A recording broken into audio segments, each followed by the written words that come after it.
مشاهدينا الكرام، يضيف الدكتور الدليمي في إحدى مقالاته كذلك يقول: صور مأساة الأحواز لا تحصى، وإن أنسى لا أنسى صورة تلك المرأة العربية الأحوازية التي سيقت إلى الإعدام في اليوم الثالث من الشهر الثالث من عام 2006 في ملابسها السوداء الطويلة بطول حزن الأحواز، تلبس تلك الملابس التي تلبسها أمي وأمك وخالتي وخالتك وعمتي وعمتك. يا ليت شعري ماذا قالت حين ألقي عليها القبض؟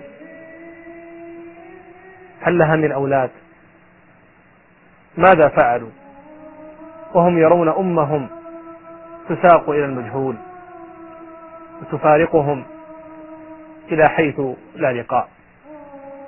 وكيف هو حالها يوم ألقيت في الزنزانة وحيدة بلا أنيس، أو حين تداولتها أيدي أولئك الوحوش